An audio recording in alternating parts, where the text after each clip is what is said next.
Well, good morning, and welcome to Mirror Television. And here we are on a Monday morning. Traditionally, when everything goes wrong, but we have such a good day Friday. Let's hope that that's carried over, and that we see things in a rather better light today than we did last Monday.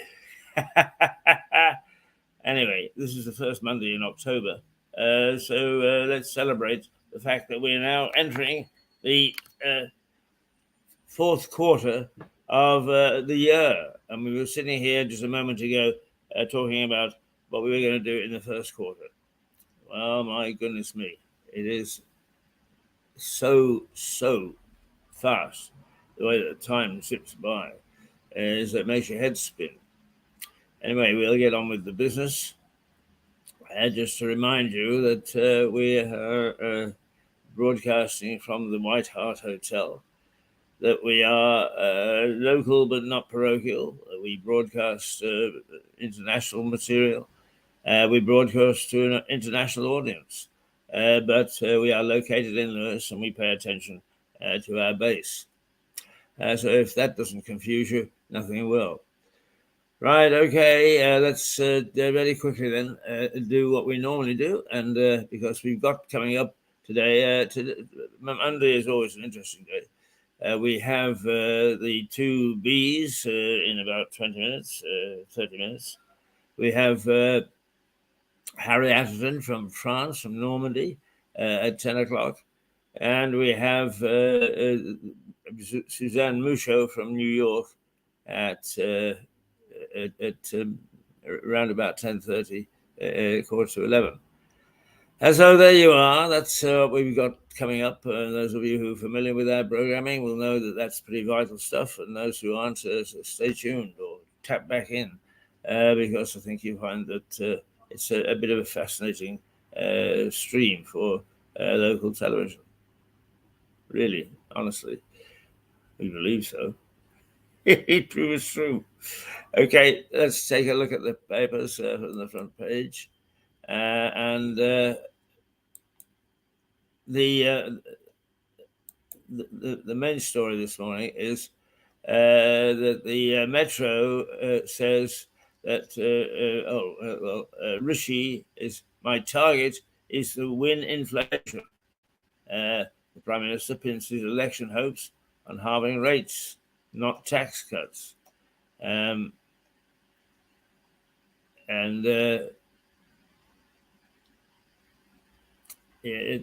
Basically the story is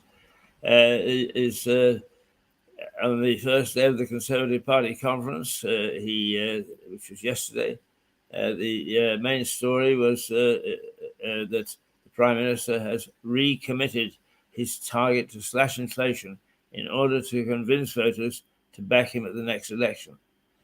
Easy Rider is the caption on an image celebrating Europe's triumphant golfers who beat the United States to win the Ryder Cup in Italy. I'm not, I played a lot of golf in the past, don't play it anymore, can't walk. But the Ryder Cup was one of the most exciting, apparently, for many, many years. And Rory McIlroy, the young man from Northern Ireland, led the charge, and they came out convincing winners. And it engendered excitement for the game that I've never realized before or seen before. Let's see. The Eye. Tory leaders in waiting threaten to overshadow the Prime Minister's party. Oh, here we go again. The Conservatives just can't leave well enough alone, can they? and things seem to be going for them, they actually eat themselves. The Eye says Rishi Sunak is battling to maintain discipline over Tories positioning themselves to succeed him as leader. A number of cabinet ministers have made public policy interventions in recent days, which many commentators have interpreted as leadership pitches. I'll have a comment on that in a minute. The Guardian. Tory factions threaten to wreck Sunak's conference. The Guardian takes a similar line to the Eye, saying that the Prime Minister's efforts to galvanise the party are foundering amid tax and culture war battles. The main image is of gymnast Simone Biles, who has competed at a major gymnast event for the first time in 2 years. I'm sure that people who are into gymnastics want to know that. The Daily Telegraph. Wallace told the Prime Minister to give £2 billion extra to Ukraine. Wallace is the defence minister, former defence secretary, and he urged Rishi Sunak to boost defence funding for Ukraine around the time he left the cabinet. Writing in the newspaper, he reveals he called for an extra £2.3 billion to be spent and says Germany has overtaken the British government as the largest European military donor to Kiev. Not sure whether that's praise or not. The Times. Make more effort to find a job or face benefit cuts, warns Hunt. Now, this is pretty dramatic stuff. Hospitals are facing steep bills to pay for cover during strikes by doctors, says the paper, each with one medic receiving a payment of strikes by doctors, with one medic receiving a payment of £7,900 for a shift. The Times says junior doctors and consultants are set to start another round of industrial action on Monday. Now, the headline is make more effort to find a job or face benefit cuts, warns Hunt. And then the summary doesn't mention that. But anyway,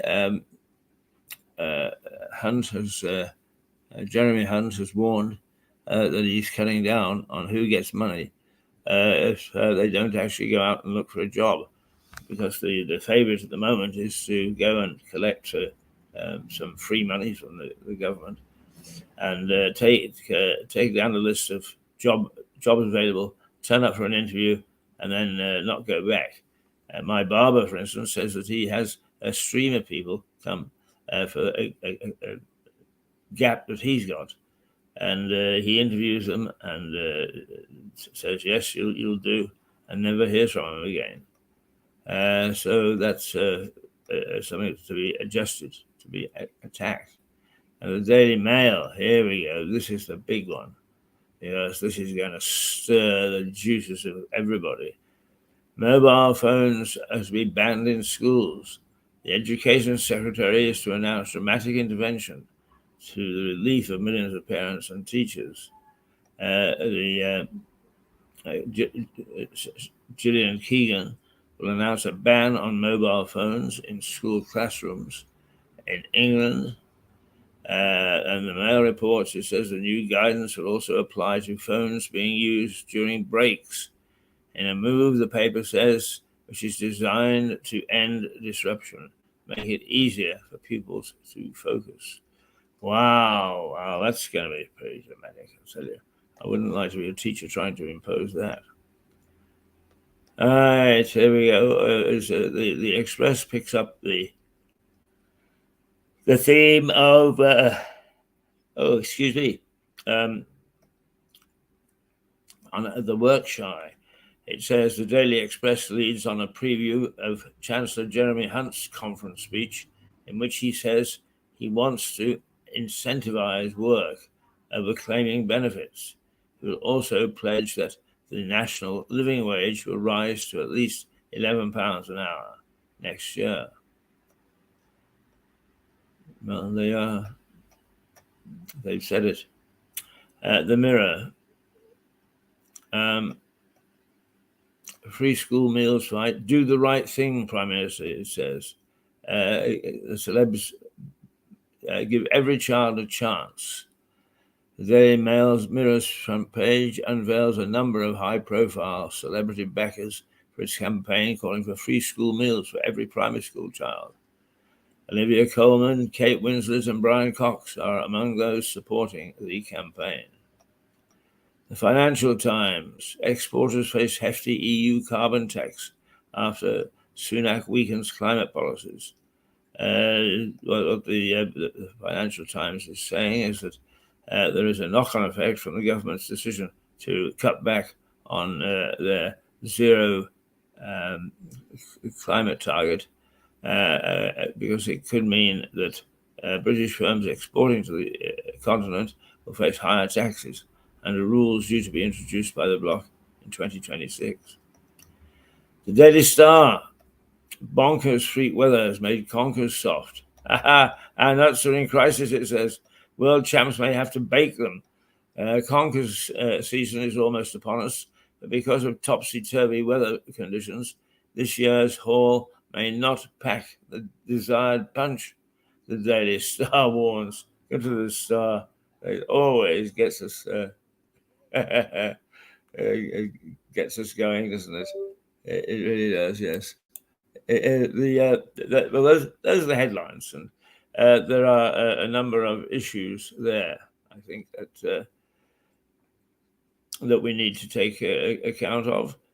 First of all, I think, and perhaps the most important, even though it didn't get prime place in the rundown on the web, is that the Education Secretary, who is beginning to behave like Braverman, Suella Braverman, is starting to really spark as we edge towards the next election, putting their foot down about various things, wants to stop children having their phones in the classroom because they say that it disrupts everything with them being able to read their texts and so on. Well, no, I could absolutely concur with that, because I do some training, and I get young people, I say young people, 20, 21, 22-year-olds from overseas, and is getting them to stop texting underneath the table is absolutely dire. You have to be on top of your game and make sure that you're intriguing them with what you're saying. Not that you shouldn't do that anyway, but trying to fight the issue and trying to get them to stop playing with their phones and concentrate is dreadful. I mean, I use the tricks sometimes of stopping and asking them what I just said, because I noticed a couple of people with their heads down looking at their phones. And although they feel mildly embarrassed, it doesn't stop them. They've got into the habit. And I think that that's probably is a good thing to actually stop them using their phone. I think that unfortunately phones have taken over, and how the hell we can break the culture, I don't know. And I think the most disturbing thing I find is when I'm walking along the street and so I hear somebody talking, and I look around thinking they're talking to me, and they're not. It's somebody I've never seen before in my life, and who is busy talking on a phone, and they've got it on a little microphone. Oh, so excuse me. You don't see the phone to begin with. You only see them walking along, nattering away. And indeed, it's one of those things that it is very annoying. It's very annoying, to say the least.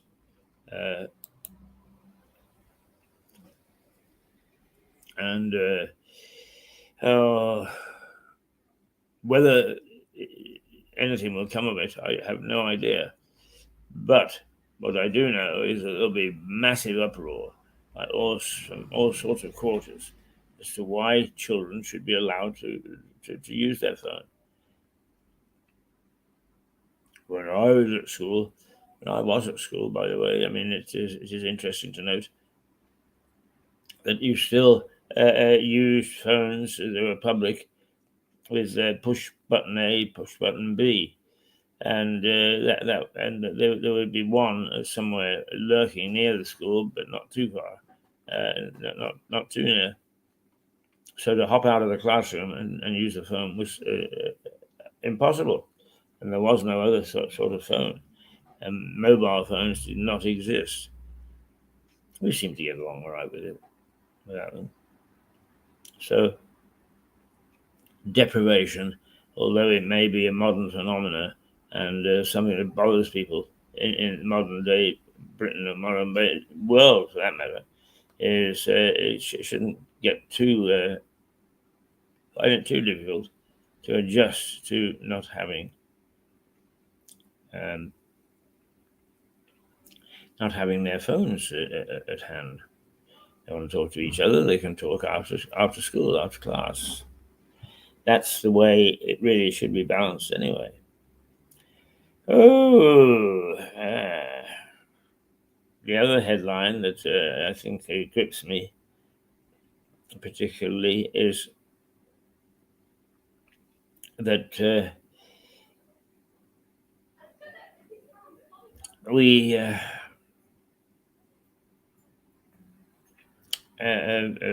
Jeremy Hunt is saying, listen, I'm getting fed up of adding to the state burden. We're paying out millions, trillions to people who say they can't find work, when in fact they're not really looking. And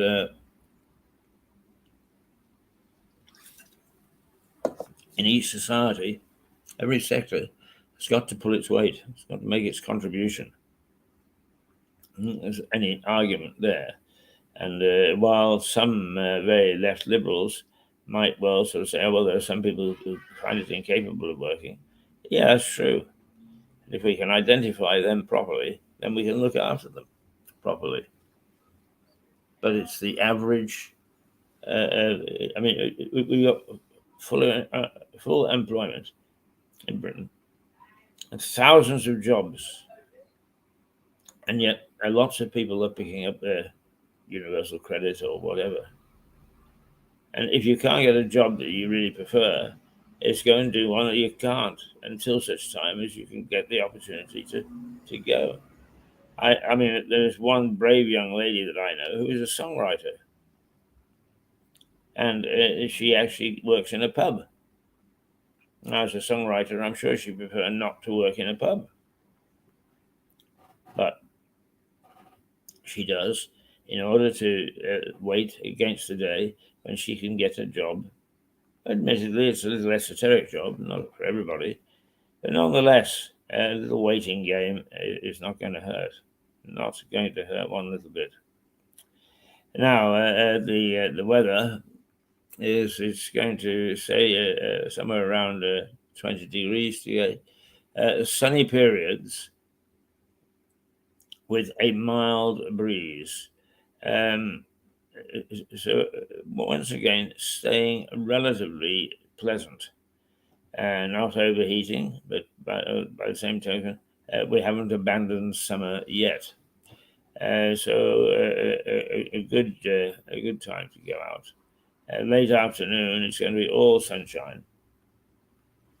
Pretty good too. The time right now is 8:20. I hope that we'll be going to the 2Bs in about 20 minutes. Yes, in about 20 minutes. And so see what they have up their sleeve today. Now, where shall we go? I think I think it behooves us to mention sports. We don't normally pay too much attention to sports because it's so heavily covered elsewhere, and we really don't have the resources to do it. But two or three sporting events on the weekend of note. One was the Ryder Cup,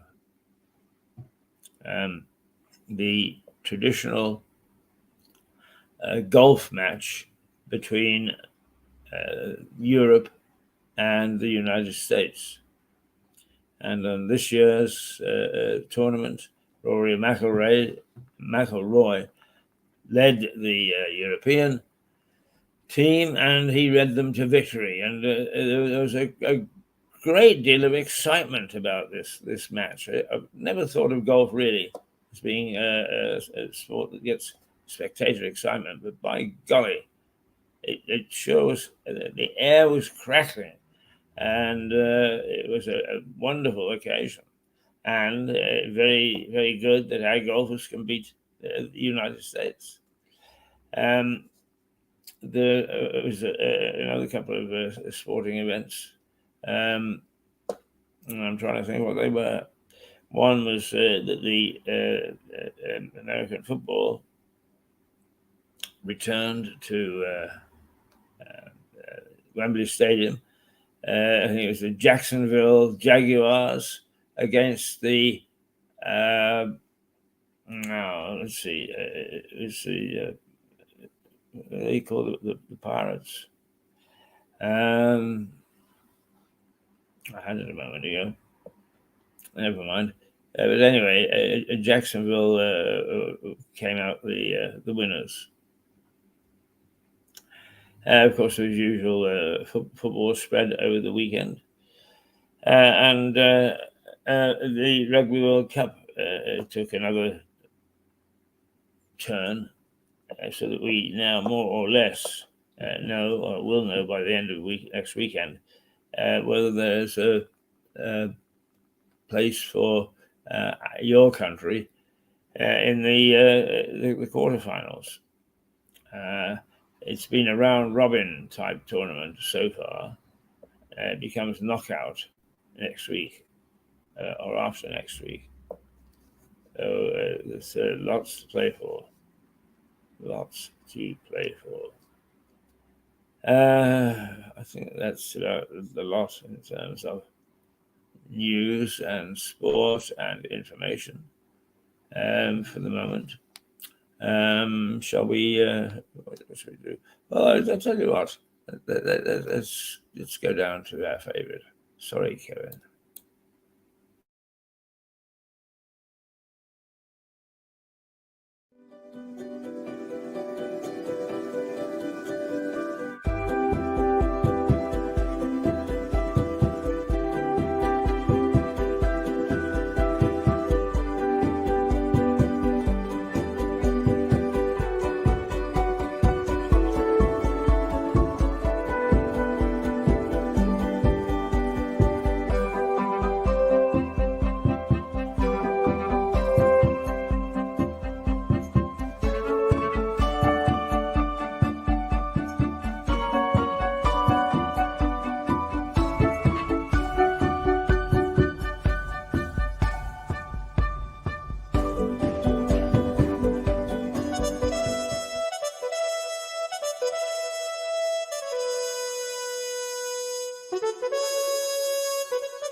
Oh, here we are back again, and just a few little bits and pieces up until we go to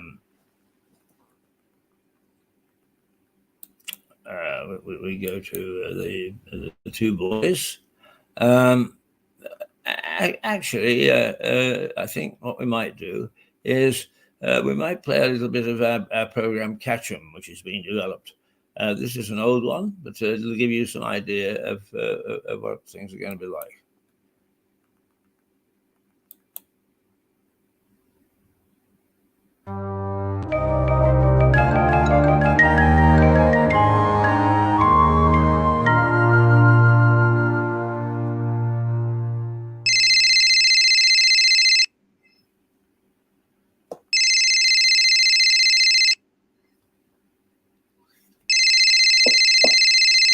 Yes, yes. My bank. Yes, of course, absolutely, right away. Hello, I'm Keith Hayes, with another edition of our crime show, Catch 'em.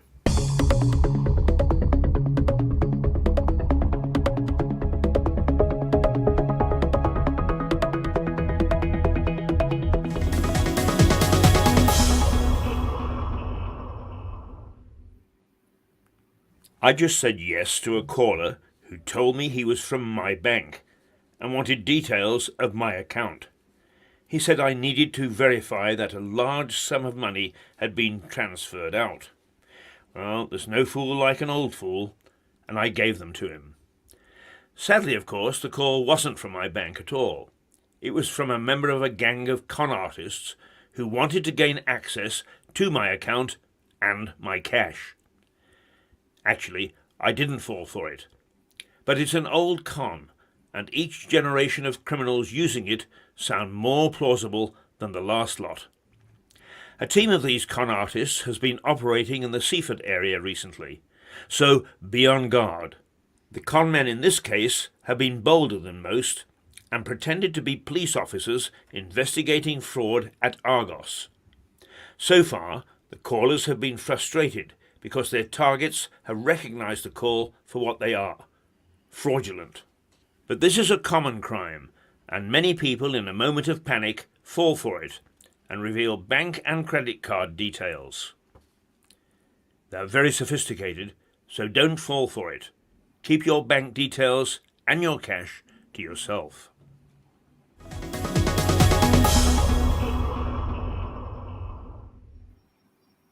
Along with the widespread use of computers has come online crime. Police in Sussex are investigating reports of online extortion threats to business enterprises.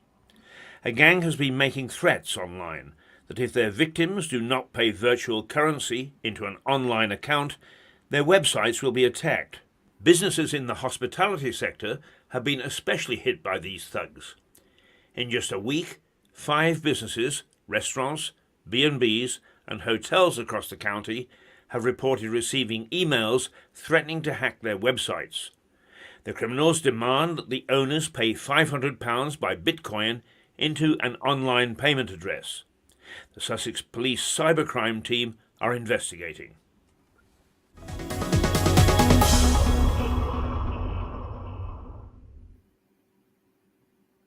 Burglars have taken a fancy to Haywards Heath recently. A burglary took place in the Foxhill area on the afternoon of the 11th of February. The thief got in by smashing a small rear window and stole jewellery, including a gold and diamond engagement ring. Police are anxious to interview the owner of a beige Volvo estate car that was seen in the area. Anyone with information is asked to email 101@sussexpnn.police.uk or call 101. And was a bicycle used as a getaway vehicle from a robbery in Gander Hill, Haywards Heath, on the afternoon of the 18th of February? A cyclist was seen in the area at the time and stopped to ask directions to the railway station. A number of valuables were stolen during the burglary, and police are anxious to speak to the phantom bike rider. If you saw the cyclist, or if he asked directions from you, or for that matter you saw anything else suspicious in the area, please call police on 101 or email 101@sussex.pnn.police.uk. Police are also appealing for witnesses to a burglary in which a quantity of jewellery was stolen from yet another house in Haywards Heath. A rear patio door was smashed to gain entry to the property in Bluntswood Road.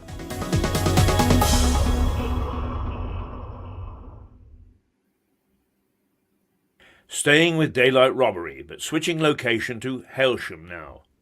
Early in the morning of the 22nd of February, 2 men robbed a pedestrian in an alleyway known as the Black Path. The criminals were wearing dark hoods and trousers, and after a struggle took a cash card and other items from the pockets of the victim. The man needed hospital treatment after the incident.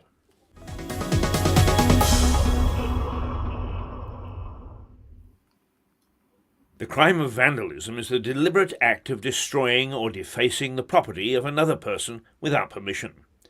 That includes graffiti. If you want to practice this art form, do it on your own house. If you do it on someone else's property, you've broken the law, no matter how pretty it is.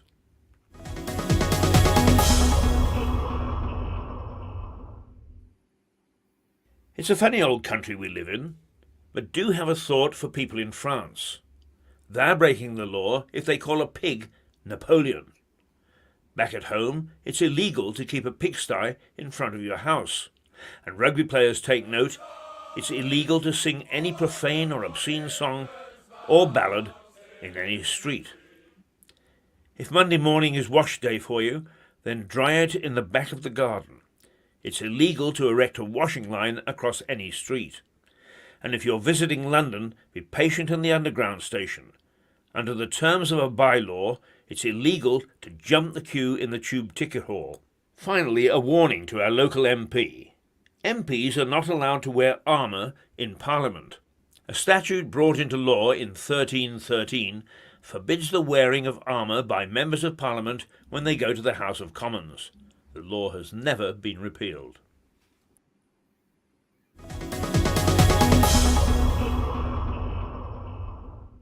Standing on the outskirts of Lewes, the town's jail looks formidable.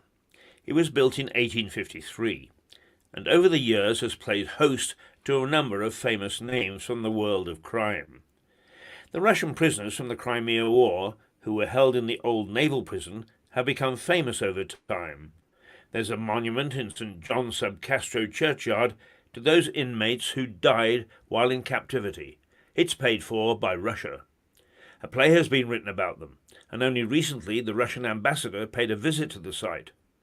Less well known is that 300 Finnish grenadiers, fighting for the Russians, were incarcerated in Lewes jail, not the naval prison. They were the new prison's first inmates. Several leaders of the Irish Easter Uprising in Dublin of 1916 were held there. They included Eamon de Valera, later the Republic's first president and prime minister. Probably the most famous murderer in the prison was John George Haig. He was known as the acid bath murderer. That's the way he tried to dispose of his victims. He appeared at Lewes Assize Court in July 1949 and was found guilty in just 17 minutes. He was hanged by the then famous Albert Pierrepoint in August 1949. A notorious local murder in 1912 saw John Williams hanged in Lewes Prison. Williams shot a police inspector in Eastbourne, for which he paid the ultimate price. The notorious Cray twins, Ronnie and Reggie, were imprisoned in Lewes jail in the 60s. The colourful, so-called celebrity gangsters managed to keep business going as usual while behind bars, hiring out protection teams to Hollywood stars. Frank Sinatra hired 17 of them from the Crays. No prison worth its salt can exist without at least one ghost, and Lewes is no different. Local gossip has it that one of the corridors is haunted by a man in Victorian-style prison garb. He is said to have dropped dead of a seizure when he saw his son enter the same block as a fellow prisoner. So keep your eyes peeled as you pass the prison on the way out of Lewes on the road to Brighton. You never know what you might see.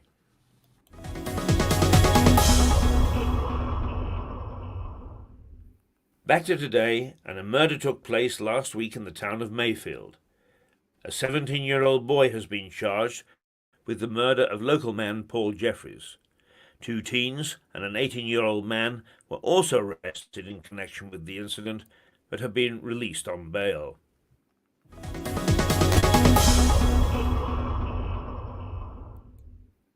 A woman has been sentenced to 18 months in prison for serious assault in Eastbourne.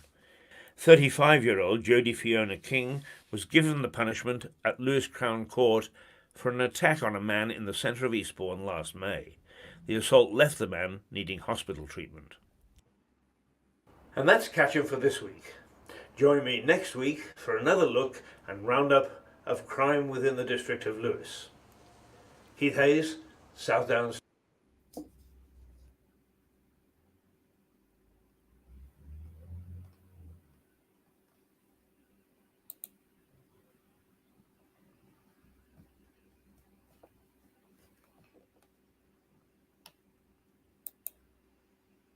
Hello. Well, we got a little bit of a problem with the video towards the end there, but I think mostly a lot of the stuff there is pertinent today as it was when it was done, with the exception perhaps of one or two of the charges.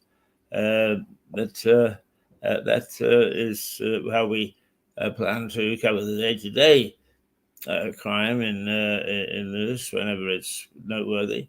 And then eventually we will be using the two Bs, the two barristers, who will, as usual, provide a great insight into the workings of the court, and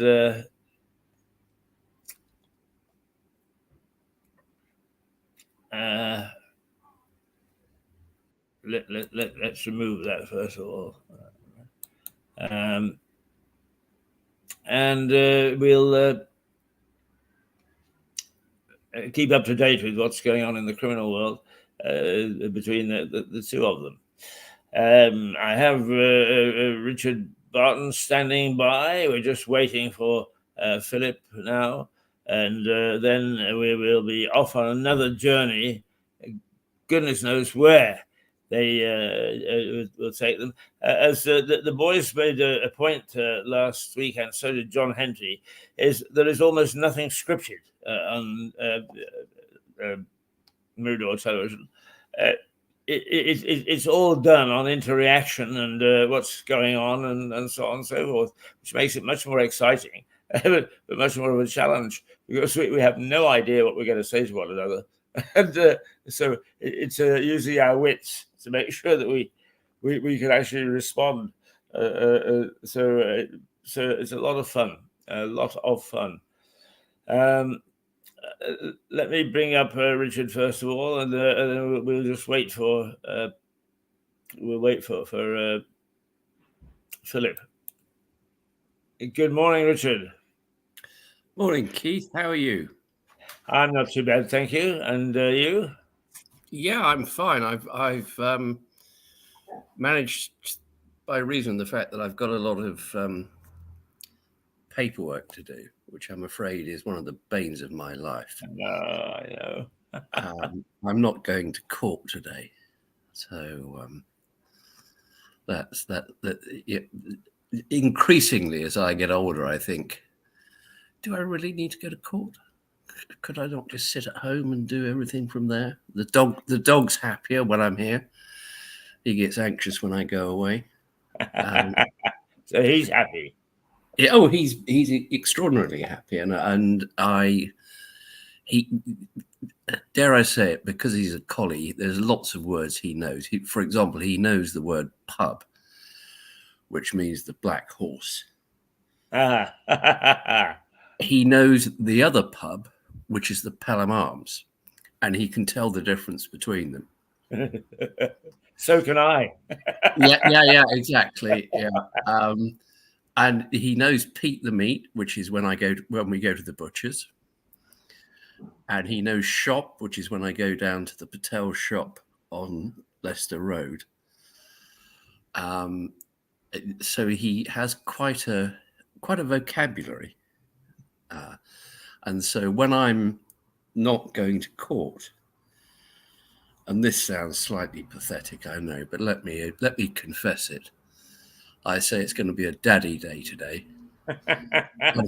He knows what that means.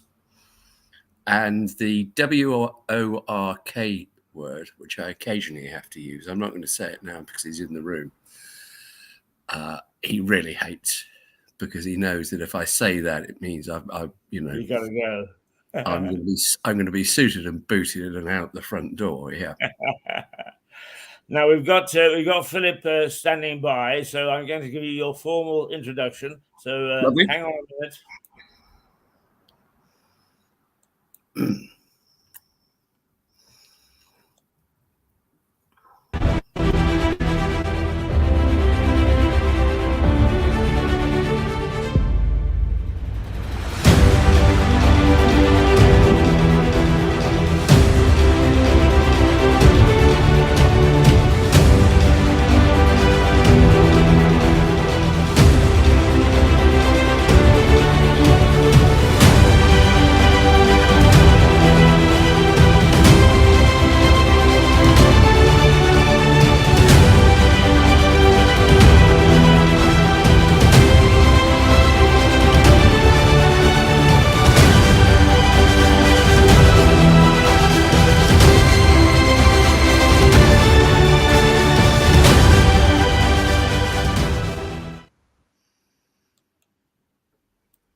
here's Philip, as if by magic.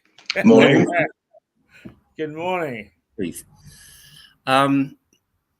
Before we start our topic today, I have a question for you, which comes from my Zoom quiz that I do every week for my extended family. And this isn't my question, because there's always a question. There are different categories of question, but I always do a question which is something that I've heard on the radio. So I'm going to ask you this. What is the link between the notorious gangster murderer Ronnie Cray, who ended his, for many years, was in Broadmoor, and the avuncular comedy actor Roy Kinnear, whose son Rory, of course, is himself a very successful and a rather, in some ways, more serious actor? What's the link between those two?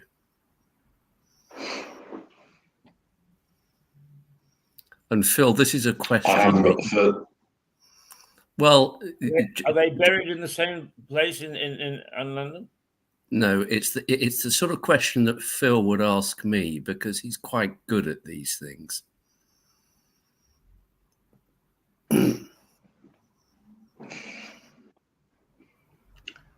No, you're the elite questioner. No, have but a think about it. Have a think about it, yeah. Keith, Philip and I, who, despite appearances, obviously live together. That's simply not true, if I may say. Sorry, just for the record. Thank God for that. I know that Mrs. Meredith would prefer that I did take you away from her, but there we go. As she admitted to the entire family at her birthday lunch yesterday. I hope you had a good time. You were up in London, weren't you? I had such a good time that I'm feeling very under the weather this morning. Yes. I would also like to disclose that at some time during this broadcast, I may have to disappear, not for reasons you think I have to disappear, but rather inconveniently, there is going to be a delivery at some stage during our program. So I will simply block out the camera and disappear for about 3 minutes. Fine. So someone is going to give birth, did you say? Well, what is being delivered is not a baby, I can assure you of that. You never can tell. You never can tell. Well, I've my youngest, when you have a...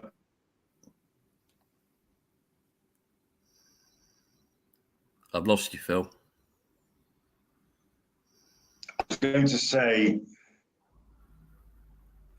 that they were doing number 3 in spring. And I have told Oliver, my youngest, that the milkman may have had a part in his creation. I can imagine which part, yes.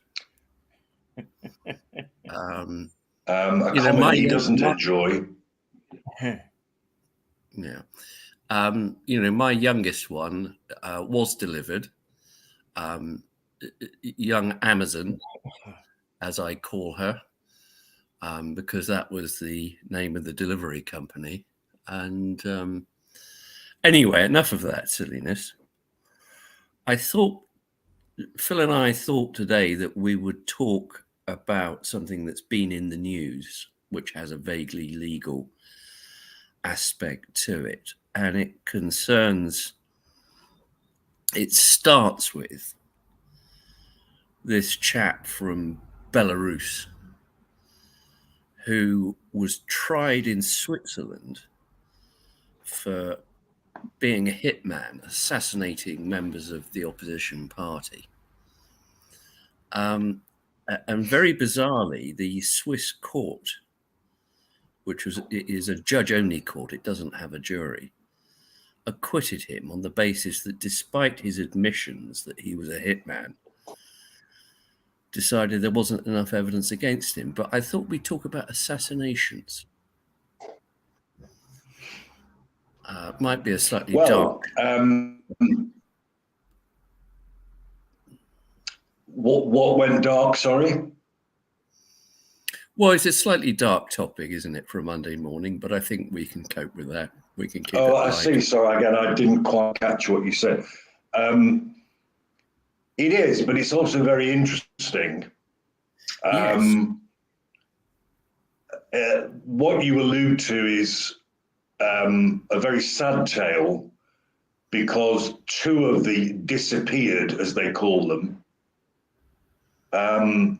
daughters were in court listening to this absurd verdict based on the fact the judge said that this man's own account of what happened, despite appearing to be a confession, was so self-contradictory that he couldn't be relied on, which is the most Kafkaesque. It's just bonkers. Yeah. But you know, carry on, Phil. Well, it was in the early days of Lukashenko, that brutal pig currently in power, was beginning to take control of the country in about 1999. And at least two, if not three, very prominent opposition figures were disappeared. And this chap confessed to being party to two of them being tortured and then shot in the back somewhere on the outskirts of Minsk, the capital. Sorry, go ahead. He did not admit to actually shooting them, but he was part of the hit squad. No, just dealing with that in terms of the law in this country, if he was in some way party to that process, he can still be convicted, even if he's very much so. Even if he's not the one pulling the trigger. No. And secondly, go ahead. He knew and admitted knowing exactly what was going on, what he did to abduct them, and he was involved in that, and he knew that they were going to be disappeared by being shot. Yeah, in our law, he is as guilty as the man who fired the gun. Absolutely. And I suppose a second point, Philip, before we move on to other examples of it, is that obviously in this country there isn't in fact an offence of assassination. It's murder. People would be indicted for murder. And so assassination has a slightly woolly definition, but it tends to mean the deliberate killing of somebody who is quite famous. But I must confess I haven't looked up the Oxford English Dictionary definition of assassination, but I don't think it needs to be somebody famous. It needs to be somebody of high profile, perhaps even notorious, because they assassinate each other, for example, in the mafia or the triads. But it is a deliberate act. What's the difference between being famous and what you've just said, may I ask? Famous, infamous, high profile? Well, that's the difference. Infamous. You know, yes, but so you know, JFK and his brother Bobby. Yep. They are high profile and famous people because they were good people. And one was actually a president. Yes. Is Jed getting nervous because we're disagreeing? Yes, very much so. He's on the grassy knoll in the corner of the room. In a car? It's an interesting debate as to what is the worst position you can have as a world leader. Is it President of the United States, or is it the leader of India? Because they've both had multiple assassinations of their leaders in a way that we haven't had in this country. Gandhi, Indira Gandhi, who was killed by her Sikh bodyguard. Correct. Her own son was killed. And then in America, I think it's, how many is it? Is it 3? Lincoln, Kennedy. Yeah.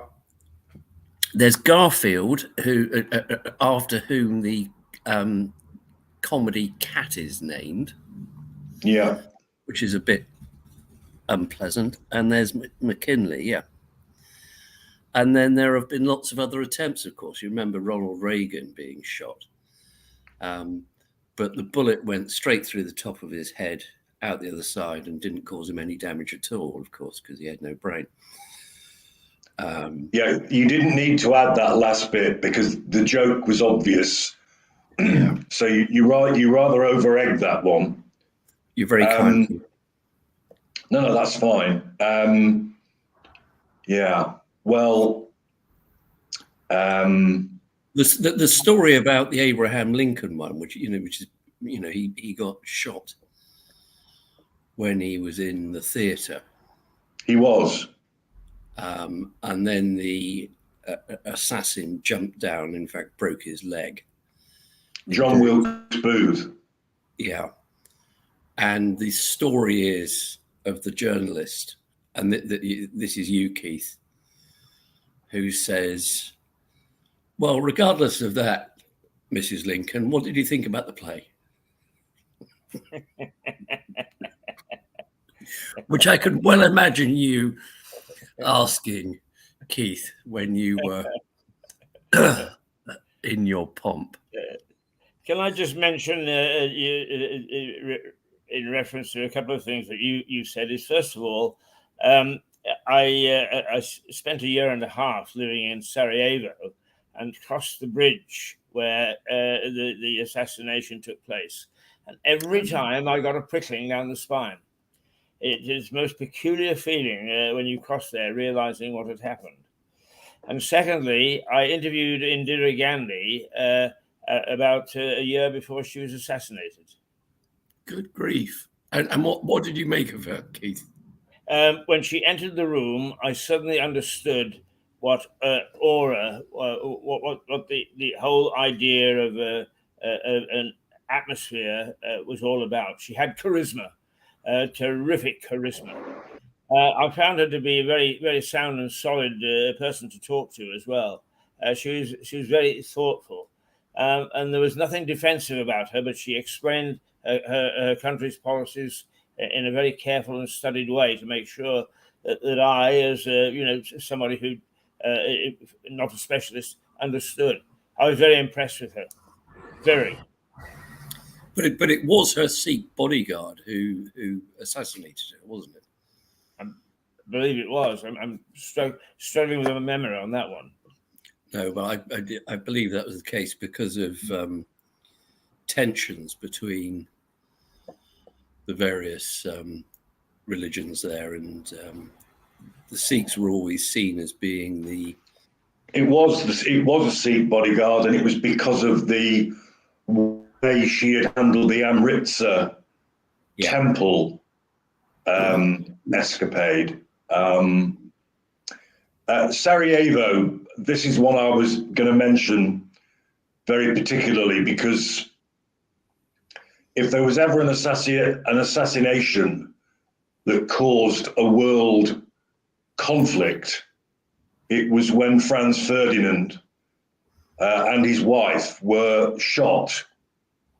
They were in an open car, which they'd been warned not to do, in Sarajevo in the days of the Austro-Hungarian Empire, and a Serbian terrorist called Princip shot them to death. And this is 1914, Phil. This is 1914, and the incident triggered the old alliances, because in those days it was all about alliances.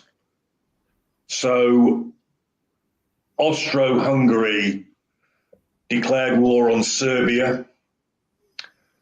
Russia declared war on Austro-Hungary. So the French came in. Then the British came in to do with Belgium. And the whole thing kicked off. And we know what the dreadful result was. You know, just looking at that historically, Phil, that was a powder keg waiting to happen, wasn't it? Yeah. So in fact, the assassination was a spark. It wasn't the sole cause. They wanted to have a fight, and by golly, they had a fight. And that was the, just as I say, the spark that kicked it all off.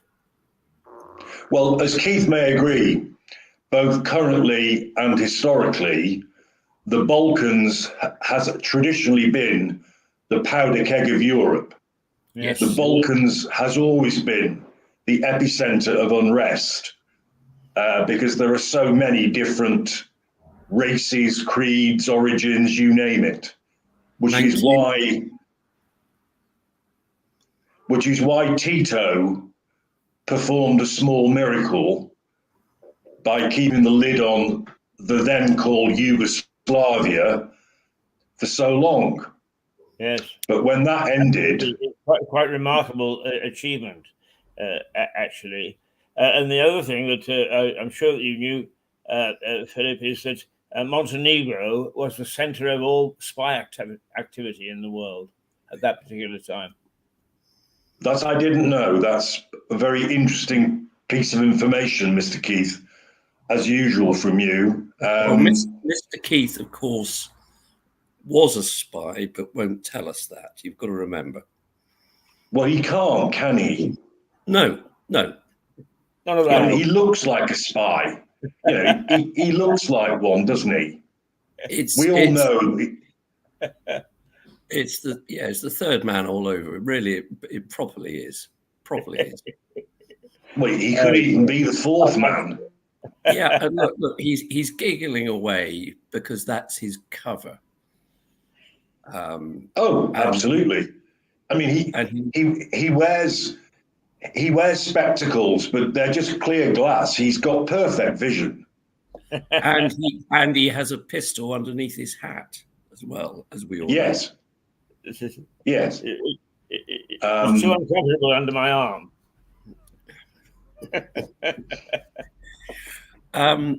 Other assassinations. So we've dealt with some of the political ones. Julius Caesar. Well, Sorry, Philip. You go ahead. Yes, I keep interrupting you. I apologize. The other one that had seismic political repercussions, of course, was the assassination of the Romanovs by Bolsheviks. Yes, that, you know, that was more a massacre than an assassination, wasn't it? That they were just shot and stuck down a hole. Well, it was a multiple assassination. Yeah, but by the time by the time it happened, they were no longer, in power. Nicholas had no power, so it's a slightly different position in the sense that we can have an argument about this if you like, or a debate, but they were never going to go anywhere. They were never going to. The Romanovs were never going to get power back in Russia. They weren't. We can say that with hindsight, and we mustn't argue because Jed will get upset, and you know he will. But they were killed. Yeah, they were killed because they could have been a rallying cause. Because the White Russians, the Mensheviks, the non-Bolsheviks were still very active. And they wanted to get rid of potential rallying cries from living, albeit ex-dictators. There's that little odd tale to that story of the woman who claimed to be one of the daughters for many years. She wasn't. Anastasia. Yeah. Anastasia, yeah. And claimed to be the one who survived for many, many years. And she was clearly a bit like Mrs. Meredith, a woman who has deluded thoughts, such as I'm happily married, that sort of thing. I can assure you she does not have that thought. And she has not had that thought for many, many years. And she tells me that on a regular basis. Just dealing with the Russian point on assassinations, of course, you've got Leon Trotsky, who... Well, and the Stranglers song. Yeah. And he was a very important figure at the start of the Soviet Union. And, in Animal Farm, the pig who talks a lot and persuades other animals to do things is based upon Leon Trotsky. But he had to go into exile because Stalin didn't like him. And he went to Mexico City and he ended up with an ice pick in the back of his head over his desk. Because they just they tracked him down. And as you say, Philip, you're quite right. If there's somebody there who might be a danger to the current regime, often current regimes just take out people in order to avoid them being a danger. Let's stay with Russia or the Soviet Union. Yep. 1978, I remember because it happened on a London bridge. Georgy Markov killed Bulgarians using an umbrella that had a rich in pellet. Yes, quite. And more recently lit an in the back of his thigh. Yeah. On, I think, Westminster Bridge, but I could have got the bridge wrong. No, I think it was Waterloo Bridge. Okay. And more recently, Litvinenko, the Russian opposition figure that they killed with polonium. A much more subtle then the way Salisbury. of doing it. Yes, sorry. Then this Salisbury. Yes. Unsuccessful attempt using a nerve agent, but pretty brazen. Yeah. And then most recently, we shouldn't forget the attempt on Hitler. Oh no, I was going to. Valkyrie. Yeah, that fascinating. But the latest Russian one, of course, is the Wagner Group leader, Prigozhin. And they just blew his plane up and everybody in it. You know, it's just brazen thuggery. And then, of course, the Belarus, the interception by Belarusian planes, fighters, of the, I think, Ryanair flight. It doesn't matter what it was, because an opposition leader was on that flight. And the thug in charge wanted him back in prison in Minsk. Again, he didn't assassinate him, but it's the same thing. But yeah, the attempts on Hitler, there was more than one, Keith. There was, yeah. There were two very good films available about at least two of those attempts. One is called Valkyrie with Tom Cruise and Kenneth Branagh. That is a very, very good film, actually. But the other one, which is an even better film, is called 13, because it's a true story. A single German, they all believed he was part of a plot. He wasn't. And he planted a bomb in the fireplace of a place that Hitler was due to visit. Well, Hitler was 13 minutes late, and the bomb had gone off, injuring, in parentheses, innocent people, and therefore not Hitler. And that's why the film is called 13. Good films. I'm going to ask Keith this question because I think you probably know the answer, Philip. Who's the only British Prime Minister to have been assassinated? I should know that, and it's just not popping into my mind at the moment. Okay. Philip? I don't know. I tell you I who don't know. It was Spencer Perceval, who was assassinated in 1812.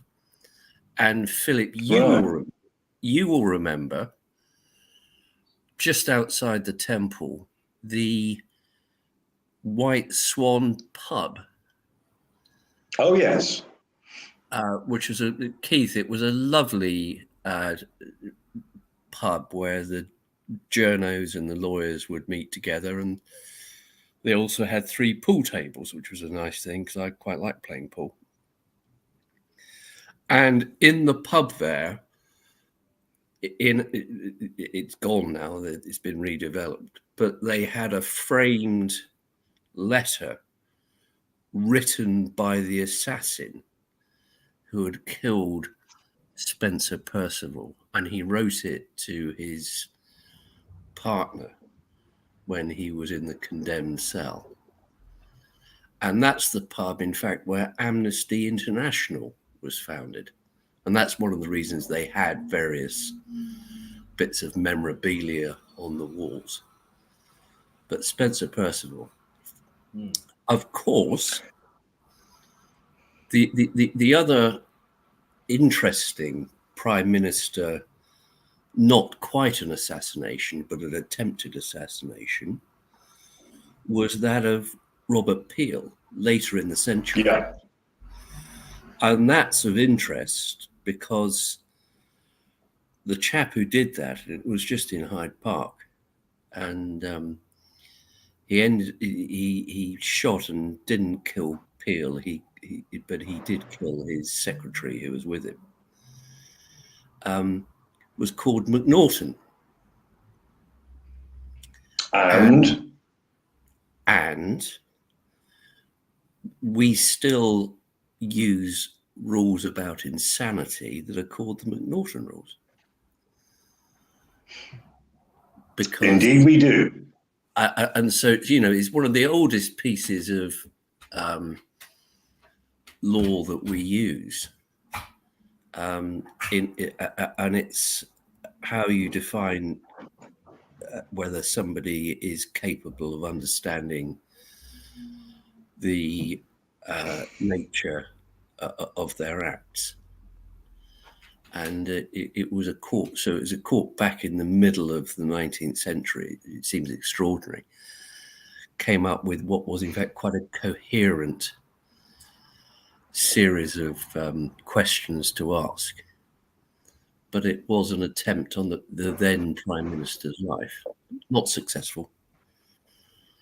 But you mentioned the White Swan. If Yeah. it's the same pub I'm remembering, we used to call it the Mucky Duck. That's the one. That's the one. Yeah. Exactly that. And when I lived in London, I played in the London Pool League. That's how young and sad I was. And the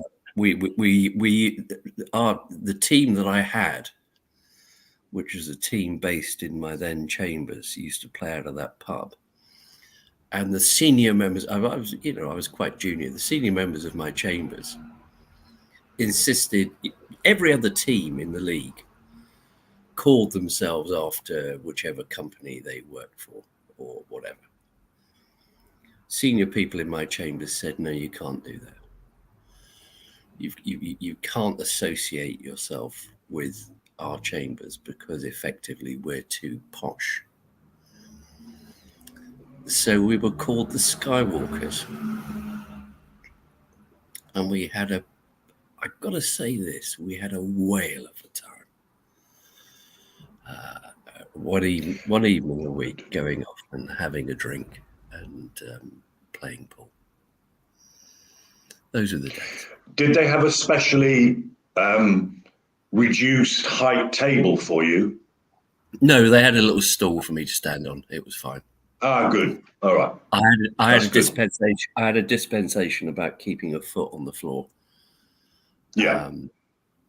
And if they wouldn't allow me that, then I got a tailor's dummy and cut the leg off.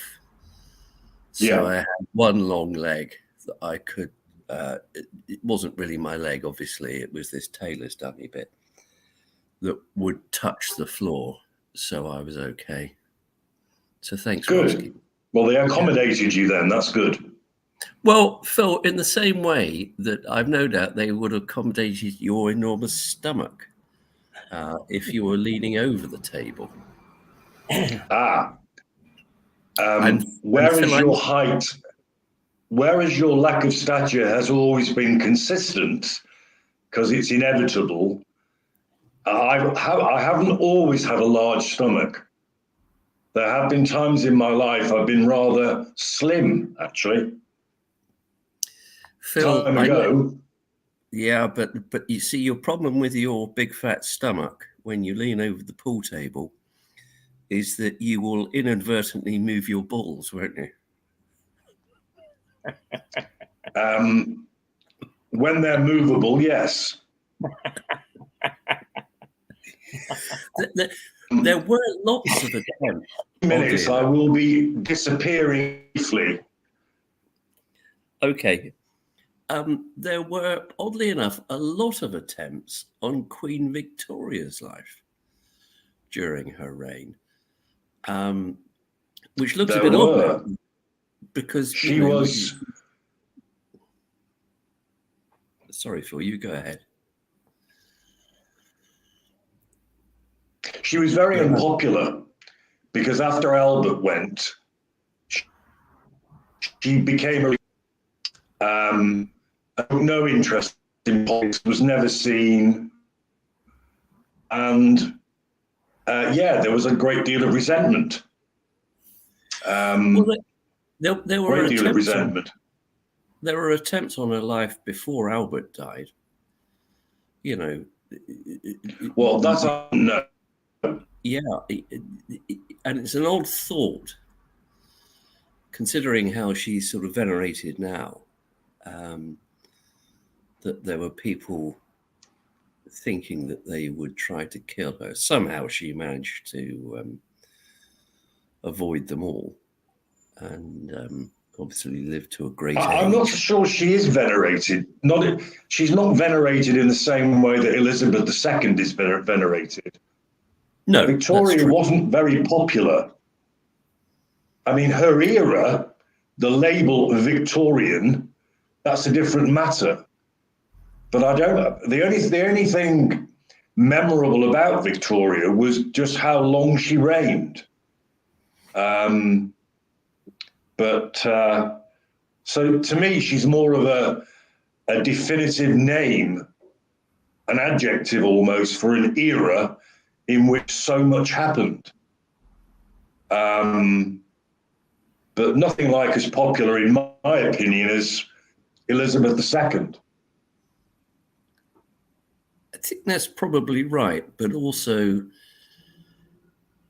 she reigned through a time when, for example, the 1848 revolutions across Europe, and we had problems here with the Chartists and other people, Yeah, who wanted serious change, and I do think that she was seen as a steady hand on the tiller through that. She had the advantage of having some great prime ministers in her time. well, she was a huge fan of Disraeli. Yeah, she hated Gladstone. She detested Gladstone, loved Disraeli. Yeah, Palmerston. Yeah, you see, they were they were absolutely paranoid about the European revolutionary stuff spreading to England. Yes, and rightly so. And a classic example of the knee-jerk response. This isn't an assassination, but it was a massacre. Was Peterloo in Manchester?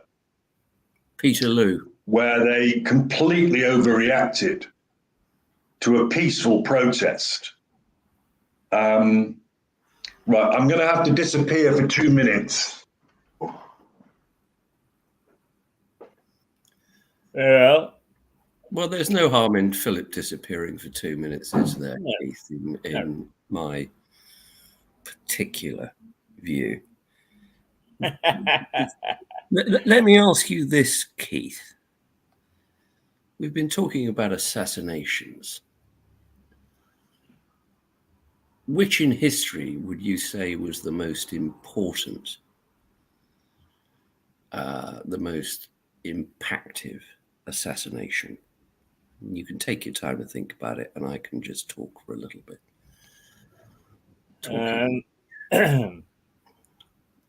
Well, you mentioned, and we never did go back to it, that of Julius Caesar. Yes. If in fact we start to see the impact of assassinations, political assassinations, of course that in its day, since it happened right at the center of civilization as we know it, and it's a very key time in Roman history, was enormously important. Yes, I do. You know what? Oddly enough, I'd agree with you there. And then of course there are assassinations before that. Alexander the Great probably killed his dad, and I'm sure there were lots before that. And I'm sure there were people with a lump of flint in their hands, sticking it in the back of somebody's head. But Julius Caesar going led to quite a sea change in the way Rome was ruled. And, Augustus and what came thereafter. And I suppose there is an argument that maybe it was the start of Gibbon's decline and fall.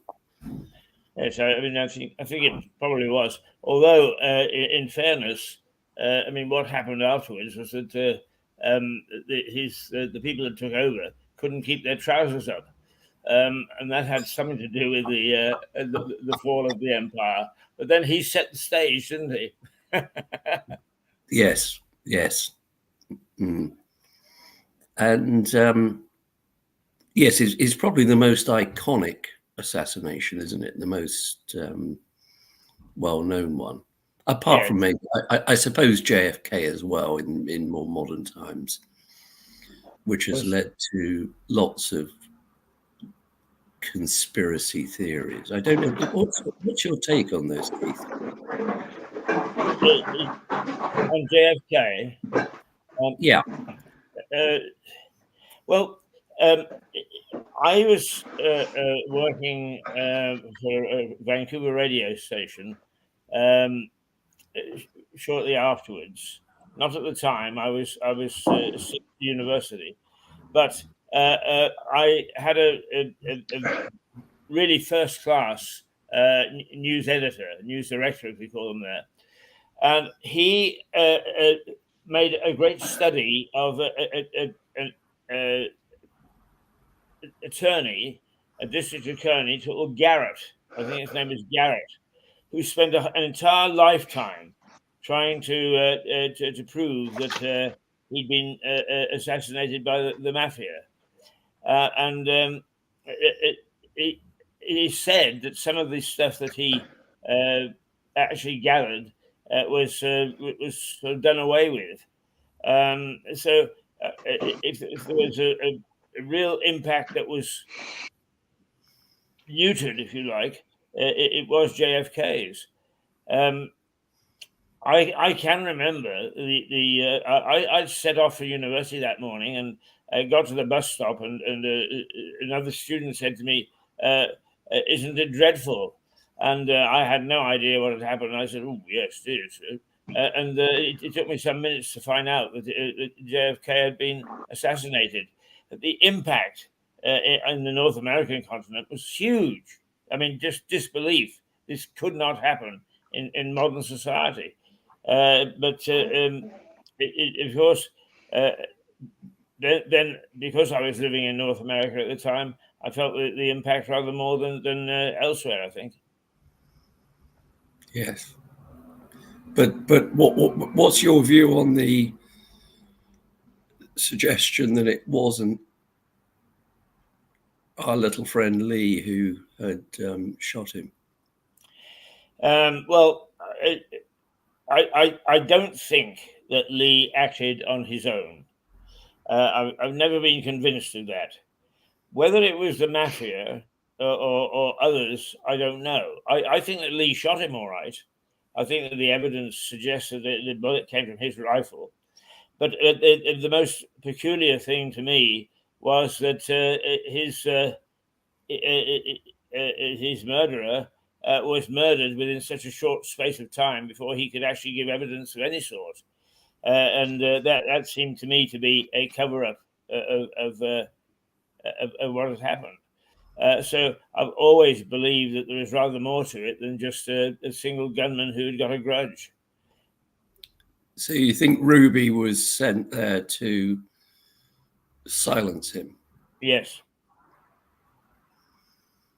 You don't think it was just that he was somebody like a lot of Americans who were upset that a very popular president. Well, I mean, Ruby rubbed shoulders with a lot of gangsters, didn't he? I mean, Yeah. he's not the sort to have been upset by something to motivate him to do something like that. I mean, gangsters always make sure that number one comes first, and to put himself in danger in that way is just doesn't ring true to me. But he did it in such an obvious way. He must have known he was going to get caught, Ruby. Yes, and would he benefit from that? Yeah. I mean, I've only rubbed shoulders with the peripherals of mafia, but there is no question that what they do is always done for a reason, and they never ever let anybody outside know much about it, so they are free from interference from authority, if you like. He it seems to me that he probably is somewhere, even if it's still there. There's a large treasure in a strong box somewhere that either Ruby or his family will inherit. We're just talking JFK, Philip. Yes, I picked up on that. I remember there being a very powerful photograph of the moment that Jack Ruby shot the bloke alleged to have killed JFK, and he fires the gun into the man's guts. Yeah. That's my recollection. Lee Harvey Oswald. Well, I Lee actually Harvey saw that on Oswald. television. I was Oh, watching my television goodness. as most of the Americans were, and there was a camera, a live camera in the police station when they brought. I keep on forgetting the name of the assassin. Lee Harvey Oswald. Yeah, Harvey Oswald, and his and Ruby sort of came in, and I can remember the commentator sort of his disbelief that this had happened. Mm. Well, just extraordinary that an armed man, an assassin, was in a police station and able to do it. I'm simply incredulous, really. Yeah. But that's America. That police force was incompetent is there are many things that I, having worked with North American police forces, is there are many things, but incompetent they're not. Quite. So why was Bobby killed? Bobby wasn't a president. So why was he killed, Keith? But he was running for president, wasn't he? And it looked as if he was going to get in. Yes. I mean, it's more than coincidence, isn't it? In retrospect, yeah. Does it rather confirms that there was some sort of vendetta against the Kennedys, not just JFK. No. And somebody was determined to end their dynasty. Yeah. But John and Bobby were very, very close, and they followed one another's policies. Yes. I mean, they actually conferred on almost everything.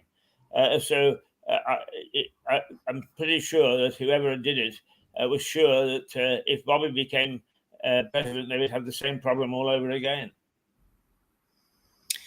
There's a very interesting broadcast by Alistair Cook, because he was actually there in that hotel kitchen when Bobby Kennedy got shot, and it's a great piece of journalism, as you would expect from Alistair Cook. I don't mean the cricket player. I mean letter from America, and it's never really been resolved, that one, has it, as to why that happened, and so there remains a mystery. And I think with a lot of assassinations, if I might round up this program, there's always a little bit of mystery about them. Some of them are maybe obvious, but many times people have conspiracy theories about why somebody has been killed in that way. And it is easy to fall into the error of thinking there is a conspiracy with everything. And, sometimes it is just a nutter who kills somebody, just somebody who is off the scale and ends up thinking they want to be famous, for example, or they've got some misconceived grievance against the person. But there probably are others where it has a more sinister side. Well, the former is true of the bloke who killed John Lennon, isn't it? Completely, Chapman. Yeah. Just off the scale. In terms of what he did. I think, Richard, that in my view, assassinations are mostly, even if it's only a small conspiracy, part of a conspiracy. I think that the nutters are few and far between.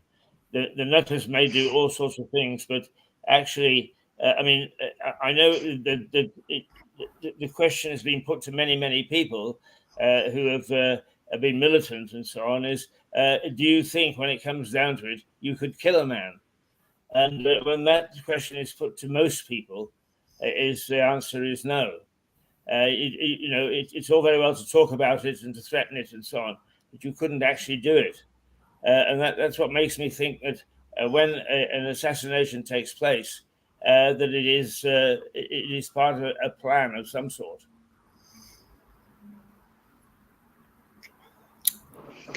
Well, that is exactly the theory, the view taken, as I've mentioned, by the Nazi authorities about the, in fact, single killer or attempted killer, the subject of the film 13.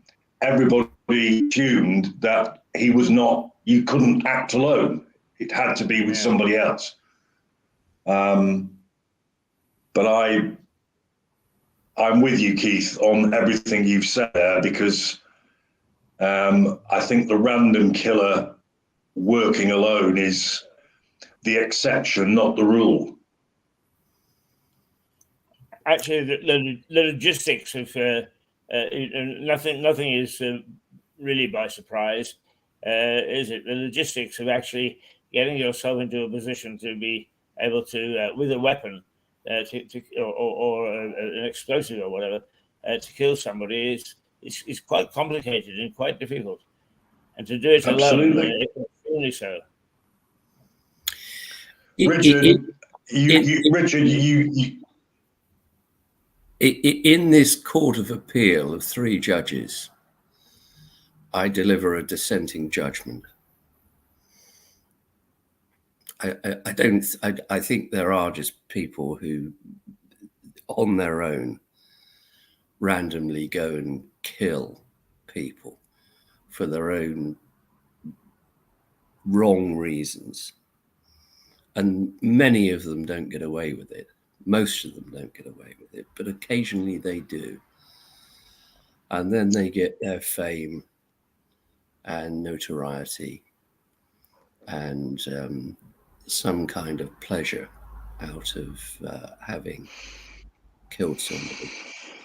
So I'm not a conspiracy theorist. Sorry. Well, I think it's like everything, Richard. There can be exceptions to the rule. Either we're the exception to your rule, or you're the exception to ours. But I'm pretty sure it's spread across the board. Is most well.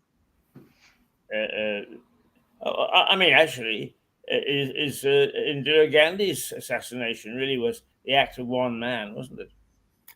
Yeah, completely. Yes. Yeah. Anyway, chaps, I'm going to go and get on with what I jokingly call my life, if that's okay. You will notice that Keith has inadvertently half confirmed our theory about him being a spy. He has removed those unnecessary clear glass spectacles and seems to be operating perfectly normally. But that's because they're the ones like on Mission Impossible with the little camera in the side bit. So he's got a picture of you now. Yeah. Anyway, have a nice day. And you. And you too. Thank you, Thank you. gentlemen, for another entertaining. Bye-bye. Bye.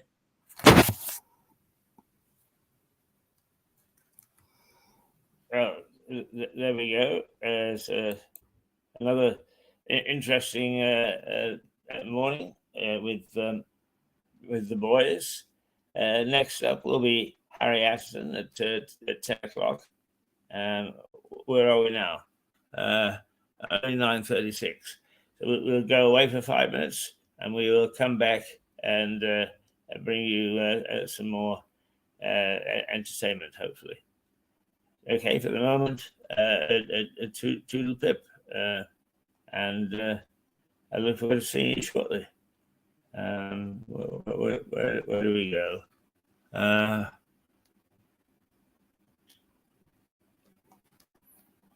Here we go.